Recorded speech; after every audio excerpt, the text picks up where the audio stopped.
Hello, I'm Daniel. I am going to read to you a chapter from The Heart of the Buddha's Teaching by Thich Nhat Hanh, and I will also be commenting on the chapter. And this chapter is called Right Mindfulness. Right Mindfulness. Right mindfulness is at the heart of the Buddha's teachings. Traditionally, right mindfulness is the seventh on the path of 8 right practices, but it is presented here third to emphasize its great importance. When right mindfulness is present, the Four Noble Truths and the 7 other elements of the Eightfold Path are also present. When we are mindful, our thinking is right thinking, our speech is right speech, and so on. Right mindfulness is the energy that brings us back to the present moment. To cultivate mindfulness in ourselves is to cultivate the Buddha within, to cultivate the Holy Spirit. According to Buddhist psychology, the trait attention, or manaskara, is universal, which means we are always giving our attention to something. Our attention may be appropriate, as when we dwell fully in the present moment, or inappropriate, as when we are attentive to something that takes us away from being here now. A good gardener knows the way to grow flowers from compost. Right mindfulness accepts everything without judging or reacting. It is inclusive and loving. The practice is to find ways to sustain appropriate attention throughout the day. So I wanted to just say inappropriate attention is when, like, I'm working and I'm not paying attention to my work and I'm doing a bad job. Or inappropriate attention is if I'm talking to someone and I'm not listening to them, I'm mentally somewhere else. That's inappropriate attention.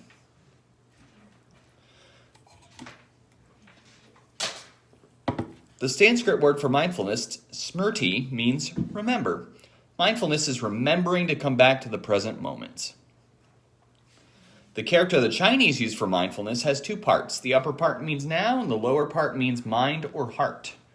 The first miracle of mindfulness is to be present and able to touch deeply the blue sky, the flower, and the smile of our child. The second miracle of mindfulness is to make the other, the sky, the flower, our child, present also.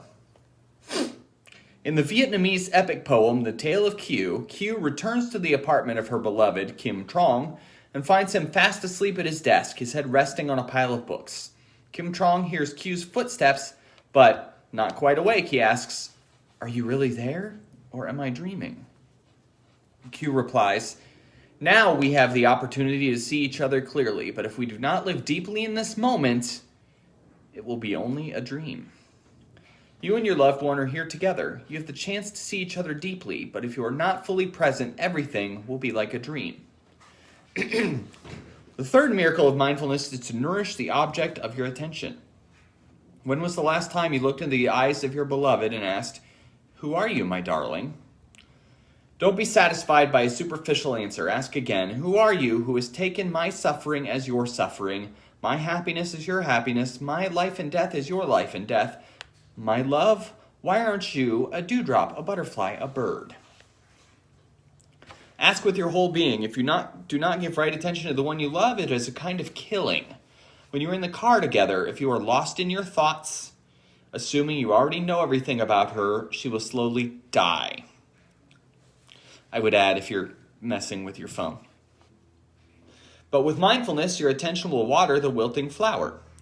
I know you are here beside me, and it makes me very happy. With attention, you will be able to discover many new and wonderful things, her joys, her hidden talents, her deepest aspirations. If you do not practice appropriate attention, how can you say you love her? The fourth miracle of mindfulness is to relieve the other's suffering. I know you are suffering. That is why I am here for you. You can say this with words or just by the way you look at her. If you are not truly present, if you are thinking about other things, the miracle of relieving suffering cannot be realized. In difficult moments, if you have a friend who can be truly present with you, you know you are blessed. To love means to nourish the other with appropriate attention. When you practice right mindfulness, you make yourself and the other person present at the same time. Darling, I know you were there. Your presence is precious to me. If you do not express this while you are together, when she passes away or has an accident, you will only cry, because before the accident happened, you did not know how to be truly happy together. When someone is about to die, if you sit with him stably and solidly, that alone may be enough to help him leave his life with ease. Your presence is like a mantra, sacred speech that has a transforming effect. When your body, speech, and mind are in perfect oneness, that mantra will have an effect even before you utter a word. The first 4 miracles of mindfulness belong to the first aspect of meditation, shamatha, stopping, calming, resting, and healing. Once you have calmed yourself and stopped being dispersed, your mind will be one-pointed and you will be ready to begin looking deeply. The 5th miracle of mindfulness is looking deeply, which we call Vipassana, which is also the second aspect of meditation. Because you are calm and concentrated, you are really there for deep looking. You shine the light of mindfulness on the object of your attention, and at the same time you shine the light of mindfulness on yourself. You observe the object of your attention, and you also see your own storehouse full of precious gems. The 6th miracle of mindfulness is understanding. When we understand something, often we say, I see. We see something we hadn't seen before. Seeing and understanding come from within us. When we are mindful, touching deeply the present moments, we can see and listen deeply, and the fruits are always understanding, acceptance, love, and the desire to relieve suffering and bring joy. Understanding is the very foundation of love. When you understand someone, you cannot help but love him or her. The 7th miracle of mindfulness is transformation. When we practice right mindfulness, we touch the healing and refreshing elements of life and begin to transform our own suffering and the suffering of the world. We want to overcome a habit such as smoking for the health of our body and mind. When we begin the practice, our habit energy is still stronger than our mindfulness, so we don't expect to stop smoking overnight. We only have to know that we are smoking when we are smoking. As we continue to practice looking deeply and seeing the effects that smoking has on our body, mind, family, and community, we become determined to stop. It is not easy, but the practice of mindfulness helps us see the desire and the effects clearly. And eventually, we will find a way to stop. Sangha is important. One man who came to Plum Village had been trying to stop smoking for years, but he couldn't. At Plum Village, he stopped his first day because the group energy was so strong. No one is smoking here. Why should I?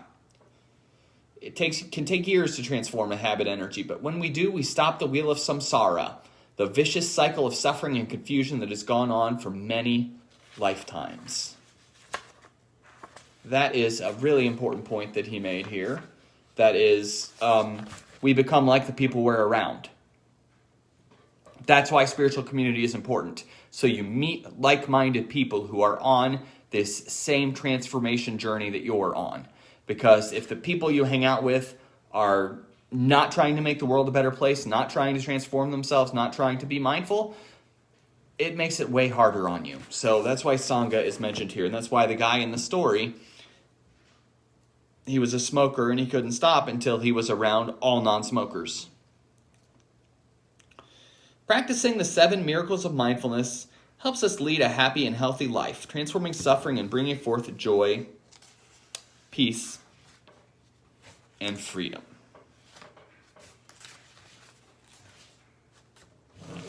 So that is it. I decided to just do that section, which is called the Miracles of Mindfulness. The Miracles of Mindfulness. And that is from the Right Mindfulness chapter of Heart of the Buddha's Teaching. There are several sections in this chapter, so I will go over another one at another time. So thank you for taking the time to listen to me, and have a good day.